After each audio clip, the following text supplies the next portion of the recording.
नमः शिवाय। अकाल मृत्यु वह मरे जो काम करे चंडाल का, काल भी उसका क्या करे जो भक्त हो महाकाल का। राधे राधे, जय श्री कृष्णा।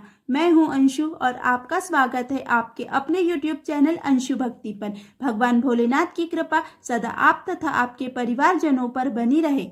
आज से आप हमारे इस YouTube चैनल पर सुबह 5 बजे फाल्गुन मास महात्म की कथा सुन सकेंगे, जिसके लिए यदि आपने हमारे इस YouTube चैनल को सब्सक्राइब नहीं किया है तो सब्सक्राइब कर लीजिए ताकि प्रतिदिन की कथा आप तक पहुंच सके। फाल्गुन महीने का हमारे हिंदू धर्म में खास महत्व है। इस महीने में होली, विजया एकादशी, फुलेरा दूज, महाशिवरात्रि जैसे अन्य पर्व मनाए जाते हैं। फाल्गुन का महीना भगवान शिव को समर्पित होता है और इस महीने में भगवान श्री कृष्ण की पूजा करना भी विशेष फलदायी है। इस महीने में भगवान श्री कृष्ण के 3 रूप यानी कि बाल कृष्ण, युवा कृष्ण और गुरु कृष्ण की पूजा की जाती है। साथ ही पौराणिक मान्यता के अनुसार चंद्रदेव का जन्म भी फाल्गुन महीने में ही हुआ था, इसीलिए चंद्रदेव की पूजा भी इसी महीने में की जाती है। इस मास में दान, पुण्य और तर्पण करना बहुत लाभदायी होता है।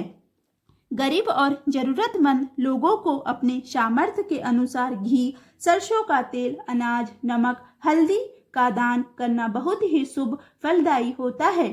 पुण्यों की प्राप्ति होती है और पितरों को भी तृप्ति मिलती है। फाल्गुन के महीने में विशेष रूप से शिव महापुराण की कथा भी सुनी जाती है। प्रिय भक्तों, आज गुरुवार है अर्थात भगवान विष्णु का दिन है, इसीलिए फाल्गुन मास का महात्म्य सुनने से पहले हम भगवान विष्णु की एक कथा का श्रवण करेंगे। ओम नमो भगवते वासुदेवाय नमः। एक गांव में 2 भाई बहन रहते थे। बहन बृहस्पतिवार का व्रत किया करती थी और केले के वृक्ष के नीचे बैठकर व्रत कथा का पाठ करती थी। हर बृहस्पतिवार को बृहस्पति भगवान आते थे और उसे 2 लड्डू और 1 सोने का कटोरा देते थे। बहन लड्डू को खा लेती और कटोरे को ले जाकर कोठरी में रख देती। धीरे धीरे कोठरी सोने के कटोरों से भर गई। एक दिन उसकी भाभी ने कोठरी खोली तो कोठरी को सोने के कटोरों से भरा देख वह अचंभित हो गई और यह बात उसने अपनी पड़ोसन को बताई। तब पड़ोसन ने कहा, यह बात तुम अपने पति को बताओ। तब उसकी भाभी कहती है, मेरे पति मेरी नहीं सुनते। तब पड़ोसन कहती है, तुम चावल का चम्मच दाल में और दाल का चम्मच चावल में डाल देना। भाभी ने ऐसा ही किया। उस पर उसका पति क्रोधित हो गया और कहा, तुम्हारा दिमाग तो ठीक है। तब उसकी भाभी कहती है कि पहले तुम अपनी बहन से पूछो कि वह इतने सारे सोने के कटोरे कहाँ से लाई है। पूरी कोठरी सोने के कटोरों से भरी है। तुम अपनी बहन को घर से बाहर निकाल दो। तब भाई अपनी बहन के पास जाता है और कहता है, चलो बहन कुछ दिन मामा के घर रहकर आते हैं। बहन भाई की बात समझ जाती है और कहती है कि भैया रास्ते में जहाँ पर भी केले का पेड़ और मंदिर हो मुझे वहीं पर उतरवा देना। बहन की बात मान भाई ऐसा ही करता है और बहन को उतरवा देता है। बहन मंदिर में पूजा करती है और केले के पेड़ के नीचे बैठकर बृहस्पतिवार की व्रत कथा पढ़ती है। भाई यह सब छुपकर देख रहा था। तब बृहस्पति भगवान आते हैं और बहन को 2 लड्डू और 1 सोने का कटोरा देते हैं और अंतर ध्यान हो जाते हैं। भाई अपनी बहन से माफी मांगता है और उसे आदर के साथ अपने घर ले जाता है और घर जाकर अपनी पत्नी से कहता है, मेरी बहन बृहस्पतिवार भगवान का व्रत करती है। ये सोने के कटोरे उसे बृहस्पति भगवान ने ही दिए हैं। यह सब मैंने अपनी आंखों से देखा है। यह सुन भाभी पूरे गांव में ढिंडोरा पीटती है कि मेरी ननद बृहस्पतिवार का व्रत करती है और व्रत कथा सुनती है। जो भी भक्त इस कथा को सुनेगा उसे 2 लड्डू और 1 सोने का कटोरा मिलेगा। यह सुन गांव के सभी लोग एकत्रित हो जाते हैं। बहन बृहस्पति भगवान का पूजन करती है और आवाहन करती है। 3 बार आवाहन करने पर बृहस्पति भगवान आते हैं और सभी को 2-2 लड्डू और 1-1 सोने का कटोरा देते हैं। बोलिए बृहस्पति भगवान की जय। हे प्रभु, जैसी लाज बहन की भक्ति की रखी वैसी ही लाज इस कथा को कहने वाले, सुनने वाले और हुंकारा भरने वाले की रखना। कथा अधूरी हो तो पूरी करना, पूरी हो तो मान रखना। बोलिए बृहस्पति भगवान की जय। प्रिय भक्तों, अब हम भगवान भोलेनाथ की एक कथा का श्रवण करेंगे। एक गांव में महादेव का बहुत ही पुराना मंदिर था। उस मंदिर में दूर दूर से लोग महादेव के दर्शन करने आया करते थे। मान्यता थी कि इस मंदिर में जो भी महादेव के सामने अपने समस्त दुखों को रख देता, उसे कभी कोई दुख प्राप्त नहीं होता था। एक दिन महाशिवरात्रि का पावन पर्व था। दूर दूर से भक्त महादेव की शिवलिंग पर जल चढ़ाने आए थे। मंदिर पूरा भक्तों की भीड़ से भरा हुआ था। उसी समय अचानक आसमान में बिजली चमकने लगी और एक सोने की थाल मंदिर में भोलेनाथ के सामने आकर गिर गई और आकाशवाणी हुई कि जो भी भक्त महादेव की इस सोने की थाल को उठा पाएगा वही महादेव का सच्चा और परम भक्त होगा। भविष्यवाणी सुन मंदिर में उपस्थित सभी लोग महादेव की उस थाल को उठाने बारी बारी से आने लगे। सबसे पहले मंदिर के पुजारी उस थाल को उठाने आए, लेकिन वे उस थाल को नहीं उठा पाए और शर्मिंदगी के साथ वहां से चले गए। फिर अन्य लोग भी उस थाल को उठाने आए, लेकिन उनमें से कोई भी उस थाल को नहीं उठा पाए। जब यह बात वहां के राजा को पता चली तो वे भी उस थाल को उठाने के लिए मंदिर में आए, लेकिन शर्मिंदगी के साथ उन्हें भी वापस जाना पड़ा। अब सोने की थाल के चर्चे गांव गांव में फैल गए। सभी लोग आते और उस थाल को उठाने की कोशिश करते, लेकिन दुर्भाग्य की बात यह कि उस थाल को कोई भी नहीं उठा पाता। तभी उसी समय एक किसान मंदिर आ ही रहा था कि उसे रास्ते में एक भिखारी मिला। उसने किसान से खाना मांगा। किसान ने बिना संकोच किए उसके पास जो खाना था उसे दे दिया और मंदिर आ गया। किसान को सोने की थाल वाली बात पता थी, पर उसने इस ओर कोई ध्यान नहीं दिया,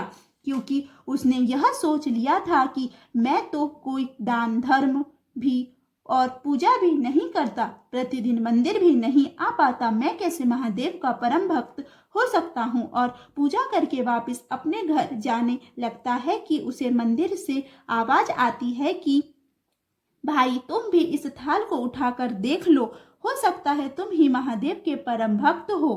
हम सब में से तो कोई भी महादेव का परम भक्त नहीं है। सोने की थाल मिले या ना मिले, पर तुम्हें यह तो पता चल जाएगा कि तुम्हारी भक्ति कितनी सच्ची है। तब वह भोला भाला किसान कहता है कि मैं तो रात दिन अपने खेतों में काम करता हूँ, अपने परिवार का भरण पोषण करता हूँ, मैं महादेव का परम भक्त कैसे हो सकता हूँ। किंतु सभी के कहने पर वह उस थाल को उठाने आगे आता है और देखते ही देखते वह उस थाल को उठा लेता है। मंदिर में लगी भीड़ किसान के जय जयकारे लगाने लगती है और उस किसान से उसकी भक्ति का राज पूछने लगती है। तब किसान कहता है, भाई लोग, मैं कोई भक्ति नहीं करता, मैं तो दिन भर अपने खेतों में मेहनत मजदूरी करता हूँ और जब भी समय मिले तब मैं जरूरतमंद लोगों की मदद करता हूँ। इसके अलावा तो मैं कुछ भी नहीं करता। तब लोग उससे पूछने लगे कि तुम जरूरतमंद लोगों की मदद क्यों करते हो। तब भोला भाला किसान मुस्कुराते हुए बोला, आप लोग नहीं जानते, दूसरों की मदद करके उसको जो सुकून मिलता है उसे मैं शब्दों से बयान नहीं कर सकता। शायद उसी का आशीर्वाद मुझे आज मिला है कि भोलेनाथ मुझसे प्रसन्न है और मुझे भोलेनाथ का सच्चा भक्त माना गया है। इस तरह किसान की बात सुनकर सभी को एहसास हुआ कि सच्चा भक्त कौन था। इसीलिए सिर्फ दिखावे के लिए ही पूजा पाठ नहीं करना चाहिए। जब तक आपके मन में सभी के प्रति दया भाव न हो, यदि आप मंदिर में जाते हैं और रास्ते में पड़ने वाले जरूरतमंद लोगों की मदद नहीं करते तो ऐसी पूजा का फल नहीं मिलता। भगवान भोलेनाथ तो श्रद्धा के भूखे होते हैं। ऐसे में यदि आपके पास उन्हें अर्पित करने के लिए कुछ भी नहीं है तो भी आप अपने मन के भावों को उनके चरणों में अर्पित कर दीजिए। भोलेनाथ तो बहुत ही भोले हैं, वे तो ऐसे ही प्रसन्न हो जाएंगे। बस जब भी आपको समय मिले जरूरतमंद लोगों की कोई जरूरत पूरी कर दे। आप गरीबों को दान दे, दक्षिणा दे और बेसहारा लोगों के लिए जितनी मदद हो सके उतनी कर दे। आइए फाल्गुन मास के महात्म को सुनने के लिए भगवान शिव का ध्यान करें। ओम त्र्यंबकम यजामहे सुगंधिं पुष्टिवर्धनम उर्वारुकमेव बंधनान् मृत्युर्मुक्ष्य मामृता। नैमिषारण्य तीर्थ में एकत्रित ऋषियों ने श्री सूत जी महाराज से कहा, हे सूत जी, आपने संक्षेप में हमें माघ मास महात्म्य की कथा का वर्णन किया, जो सभी पापों का हरण करने वाली परम पवित्र है। हम सभी ने उसे बहुत ध्यान पूर्वक सुना है। अब हम लोग त्रिपुर विनाशक शिव जी के महात्म्य और उनके मंत्रों की महिमा को भी सुनना चाहते हैं। तब श्री सूत जी महाराज कहने लगे कि हे मुनियों, मरण धर्म मनुष्यों के लिए इतना ही सबसे उत्तम और सनातन श्रेय है कि भगवान महेश्वर की कथा में अकारण भक्ति भाव का उदय हो। समस्त पुण्य और श्रेय के संपूर्ण साधनों और समस्त यज्ञों में जप यज्ञ को ही सबसे सर्वोत्तम माना गया है। जैसे सभी देवताओं में त्रिपुरारी भगवान शंकर श्रेष्ठ है, उसी प्रकार सब मंत्रों में शिव जी का षडाक्षर मंत्र श्रेष्ठ है। उसी को प्रणव से रहित होने के कारण पंचमाक्षर मंत्र या ओम नमः शिवाय कहा जाता है। वह जप करने वाले पुरुषों को मोक्ष देने वाला है। सिद्धि की इच्छा रखने वाले समस्त मुनि इस षडाक्षर मंत्र का सम्यक रूप से सेवन करते हैं। भगवान शिव के पंचमाक्षर मंत्र में भगवान शिव सदा ही रमते रहते हैं। श्री सूत जी कहते हैं कि हे मुनियों, फाल्गुन मास में कृष्ण पक्ष की चतुर्दशी का उपवास अत्यंत दुर्लभ है। उसमें भी शिवरात्रि के दिन जागरण करना भी मैं सभी मनुष्यों के लिए दुर्लभ मानता हूँ।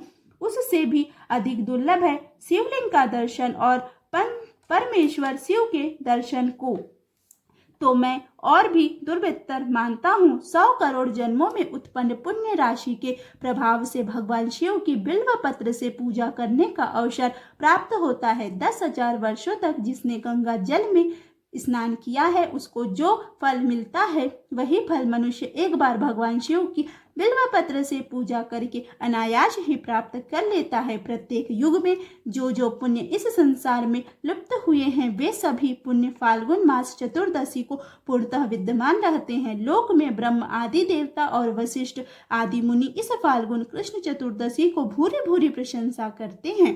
इस शिवरात्रि को यदि किसी ने उपवास किया तो उसे 100 यज्ञों से अधिक पुण्य मिलता है। जिसने एक बिल्वपत्र अर्थात बेलपत्र से शिवलिंग का पूजन किया है, उसके पुण्य की समता भला तीनों लोकों में कौन कर सकता है। इस विषय में एक परम सुंदर पुण्य कथा कही जाती है। हे ऋषियों, इक्ष्वाकु वंश में मित्रसह नाम से प्रसिद्ध एक परम धर्मात्मा राजा हुए। वे समस्त धनुर्धारियों में श्रेष्ठ, सभी अस्त्र शस्त्र के ज्ञाता, शास्त्रज्ञ, सभी वेदों के ज्ञाता, सूरवीर, अत्यंत बली, नित्य उद्योगी और दयालु और दया के निधान थे। राजा को खेल खेलने का व्यसन था। एक दिन उन्होंने अपनी बहुत बड़ी सेना साथ लेकर भयंकर वन में प्रवेश किया और वहां बहुत सारे व्याघ्र, जंगली सुअर और सिंहों को अपने बाणों से बिंद डाला। राजा मित्र शह रथ पर सवार होकर कवच से सुरक्षित होकर वन में भ्रमण कर रहे थे कि वहां पर उन्होंने अग्नि के समान आकृति वाले एक निशाचर को मार दिया। उसका छोटा भाई दूर से यह देखकर शोकमगन हो गया और वह कहीं छिप गया। भाई को मरा हुआ देखकर उसने मन ही मन इस प्रकार विचार करने लगा कि यह राजा तो बड़ा ही दुर्दश वीर है, इसे छल से ही जीतना चाहिए। ऐसा निश्चय करके वह पापात्मा राक्षस मनुष्य के समान आकृति बनाकर राजा के पास आ गया। राजा ने सेवा के लिए विनीत भाव से आए हुए उस मनुष्य को देखकर अज्ञानता के कारण उसे रसोई घर का अध्यक्ष ही बना दिया। इसके बाद राजा लौटकर अपनी पुरी को आ गया। महाराज मित्रशह की पत्नी मदयंती नाम से प्रसिद्ध थी। वे नल की स्त्री दमयंती के समान पतिव्रता थी। एक दिन राजा मित्रशह ने श्राद्ध के दिन वशिष्ठ जी को निमंत्रित कर अपने घर पर बुलाया। उस समय राक्षस ने रसोइये के रूप में साग में मनुष्य का मांस मिला दिया और वशिष्ठ जी के आगे परोस दिया। उसे देखकर वशिष्ठ जी बोले, राजन, तुझे धिक्कार है, धिक्कार है। तो इतना दुष्ट और छली है कि मेरे आगे मनुष्य का मांस रख दिया। इस पाप के कारण जा तू राक्षस हो जाएगा। राजा मुनि के चरणों में गिर पड़े और मुनि को विश्वास दिलाने लगे कि उन्होंने ऐसा नहीं किया है। जब मुनि को अपने तपोबल से यह मालूम हुआ कि ये सारी करतूत तो राक्षस की है, तब उन्होंने उस श्राप को 12 वर्ष की अवधि में बदल दिया। जब राजा भी कुपित होकर बोले, ये मेरी करतूत नहीं थी और न ही मैं इस विषय में कुछ जानता था, तब भी आपने अकारण मुझे श्राप दे दिया, इसलिए गुरु होने पर भी मैं आपको श्राप देता हूँ। ऐसा कहकर राजा अंजलि में जल भरकर अपने ही गुरु को श्राप देने के लिए तत्पर हो गए। यह देखकर रानी मदयंती ने अपने पति के चरणों में गिरकर उन्हें ऐसा करने से रोका। रानी के वचनों का मान रखने के लिए राजा श्राप देने से निवृत्त हो गए और उस अंजलि के जल को राजा ने अपने दोनों पैरों में डाल दिया, क्योंकि वह जल तो श्रापित हो चुका था, जिससे राजा के दोनों पैर मलिन हो गए अर्थात कल्मश युक्त हो गए। तब से राजा का नाम कल्माशपाद हो गया। गुरु के श्राप से राजा वन में विचरने वाले राक्षस बन गए। एक दिन वन में किशोर अवस्था वाले नवविवाहित मुनि दंपत्ति रमण कर रहे थे। उस समय उस नरभक्षी राक्षस ने तरुण मुनि कुमार को खाने के लिए पकड़ लिया। राक्षस के वश में पड़े हुए अपने पति को देखकर उसकी पत्नी करुणामय होकर बोली, हे महाराज, आप ऐसा पाप मत कीजिए। प्रभु, ये हे मेरे स्वामी, तो मुझे प्राणों से भी अधिक प्रिय है, इन्हें मत मारिए। शरण में आए हुए दीन दुखी मनुष्यों को आप ही सहारा देने वाले हैं। इनके बिना मेरा शरीर मेरे लिए महान भार है। ये मुनि कुमार दिखने में तो बालक है, किंतु वेदों के विद्वान, शांत, तपस्वी और अनेक शास्त्रों के ज्ञाता है। इन्हें प्राण दान देकर आपको संपूर्ण जगत की रक्षा करने का फल मिलेगा। महाराज, मैं एक ब्राह्मण की पत्नी हूँ, अभी बालिका हूँ, मुझ पर कृपा कीजिए। आप जैसे साधु पुरुष अनाथों, दीनों और पीड़ितों पर कृपा करने वाले हैं। इस प्रकार प्रार्थना करने पर भी उस निर्दयी नरभक्षी राक्षस ने उस ब्राह्मण कुमार को गर्दन मरोड़ दी और उसे मारकर खा गया। तब वह पतिव्रता ब्राह्मणी अत्यंत शोक से ग्रस्त होकर विलाप करने लगी। उसने पति की हड्डियों को एकत्रित कर भयंकर चिता प्रज्वलित की और अपने पति का स्मरण करते हुए चिता में प्रवेश करते समय उसने उस नरभक्षी राक्षस को श्राप दिया कि तुम जब भी किसी स्त्री के साथ संभोग करोगे, उसी समय तुम्हारी मृत्यु हो जाएगी। गुरु वशिष्ठ के श्राप की अवधि समाप्त होने के बाद राजा पुनः अपने वास्तविक स्वरूप में लौट आया और अपने राज्य को चला गया। रानी दमयंती को ब्राह्मणी के श्राप के बारे में पता था। उन्होंने राजा को अपने नजदीक आने से रोका। तब राजा अपना सारा राज्य, पत्नी, संपत्ति को छोड़कर वन में चले गए। किंतु ब्रह्म हत्या के पाप के कारण राजा के पीछे एक पिशाचिनी पड़ गई। वह राजा को बहुत परेशान करती थी। एक दिन राजा घूमते घूमते मिथिला जा पहुंचे। वहां उन्हें गौतम ऋषि मिले। तब राजा ने गौतम ऋषि से इस पिशाचिनी से मुक्ति का उपाय पूछा। तब गौतम ऋषि ने कहा, राजन, तुम सबसे पहले अपने भय को त्याग दो। जब भगवान शंकर स्वयं रक्षा करने वाले हैं, तब उनकी शरण में आए हुए भक्तों को भला कैसे भय हो सकता है। गोकर्ण नामक मनोरम क्षेत्र महापापों का संहार करने वाला है और वहां बड़े से बड़े पाप भी नहीं टिक सकते। गोकर्ण क्षेत्र में विद्यमान भगवान शिव स्मरण करने मात्र से समस्त पापों का नाश कर देते हैं। जैसे कैलाश और मंत्रांचल के शिखर पर भगवान शिव का निश्चित निवास है, ठीक उसी प्रकार गोकर्ण मंडल में भी है। वहां महादेव जी महाबल नाम से निवास करते हैं। रावण नामक राक्षस ने घोर तपस्या करके जो शिवलिंग प्राप्त किया था, वह शिवलिंग गणेश जी ने इसी स्थान में स्थापित किया है। यहाँ पर बहुत से मुनि बैठकर भगवान शिव की उपासना करते हैं। इस ब्रह्मांड मंडल में गोकर्ण के समान दूसरा क्षेत्र नहीं है। वहाँ महात्मा अगस्त्य मुनि ने भी घोर तपस्या की है। राजन, इस तीर्थ में संपूर्ण देवताओं के स्थान है। यहाँ कोटि कोटि शिवलिंग विद्यमान है। वहाँ पग पग पर असंख्य तीर्थ मौजूद है। सतयुग में महाबल नामक भगवान शिव श्वेत रंग के, त्रेता युग में अत्यंत लाल रंग के और कलयुग में उनका रंग श्याम वर्ण का हो जाएगा। महाबलेश्वर शिव घोर तपस्या प्राप्त होने पर अत्यंत कोमल स्वभाव को प्राप्त होंगे। गोकर्ण क्षेत्र पश्चिम समुद्र के तट पर है।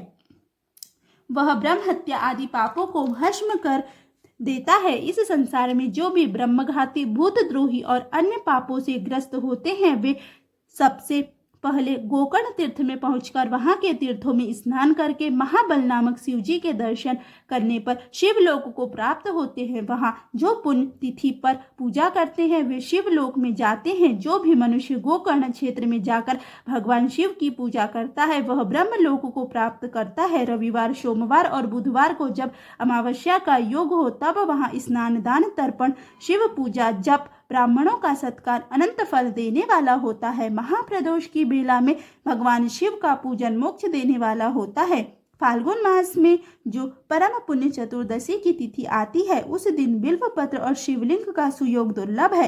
शिवलिंग का उपवास, जागरण, भगवान शंकर के समीप निवास और गोकर्ण क्षेत्र का वास शिवलोक में जाने की सीढ़ी है। राजन, मैं भी इस समय गोकर्ण तीर्थ से लौटकर आया हूँ। शिव रात्रि का उत्सव देखकर आया हूँ। लौटते समय मार्ग में अद्भुत आश्चर्य की बात देखकर मैं परम आनंद में निमग्न होकर कृतार्थ हो गया हूँ। तब गौतम मुनि ने राजा को जो अद्भुत आश्चर्य की बात बताई उसका वृत्तांत आप अगले अध्याय में सुनेंगे। उम्मीद है आज की ये कथा आपको पसंद आई होगी। प्रिय भक्तों, अब हम आगे वीडियो में श्री शिव चालीसा का श्रवण करेंगे। श्री गणेश गिरिजा सुवन मंगल मूल सुजान, कहत अयोध्या दास तुम देहु अभय वरदान। जय गिरिजापति दीन दयाला, सदा करत संतन प्रतिपाला। भाल चंद्रमा शोहत नीके, कानन कुंडल नागफणी के। गंग गौर सिर गंग बहाए, मुंडमाल तन छार लगाए। वस्त्र खाल बागंबर सोए, छवि को देख नाग मुनि मोहे। मैना मातु की है दुलारी, बाम अंग सोहत छवि न्यारी। कर त्रिशूल सोहत छवि भारी, करत सदा शत्रुन क्षयकारी। नंदी गणेश शोहित कैसे, सागर मध्य कमल है जैसे। कार्तिक श्याम और गणराऊ, या छवि को कही जात न काऊ। देवन जब ही जाए पुकारा, तभी दुख प्रभु आप निवारा। क्या उपद्रव तारक भारी, देवन सब मिले तुम ही जुहारी। तुरत सडानन आप पठायु, लव निमेष महामारी गिरायु। आप जलंधर असुर संहारा, सुयश तुम्हार विदित संसारा। त्रिपुरासुर सन युद्ध मचाई, सभी कृपा कर लीन मचाई।